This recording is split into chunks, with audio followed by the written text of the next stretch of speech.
Hello everyone, it's Esther again, and if you remember, this is Oscar and this is Arthur, and we're going to read you another bedtime story. And this story is called Jacob's Ladder. The story from the Bible is about Jacob, and if you don't remember, he had a twin brother called Esau, who he tricked out of his blessing from his father, Isaac. Even though they were twins, Esau was born first, so he should have received the special blessing from his father, not Jacob. Jacob and his mother, Rebecca, tricked Isaac by making Jacob seem hairy like his brother Esau. Since Isaac could barely see, he wasn't able to tell who was who. In the end, Esau was very upset that he didn't receive the special blessing, so he decided he would kill Jacob as soon as their father died. That's not very nice, is it?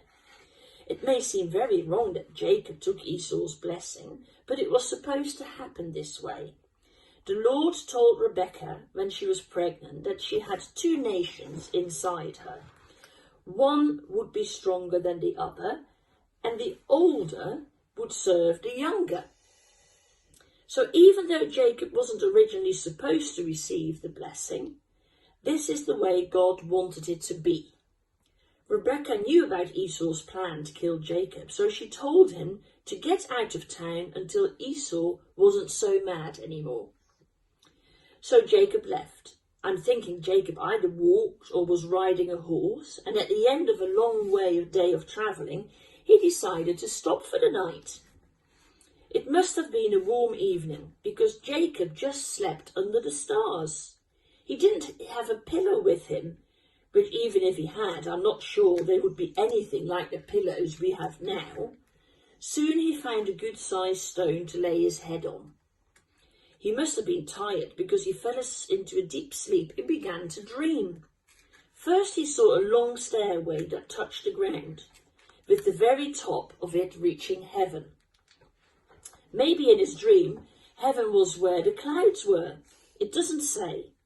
Next, he saw angels of God moving up and down the stairway. I imagine they were floating just above the stairs, almost like one escalator going up and the other going down. Above the stairway, or even close to Jacob, stood the Lord. The Lord then spoke to Jacob, saying, I am the Lord, the God of your father Abraham and Isaac. I will give you and all your family to come, the land on which you are lying.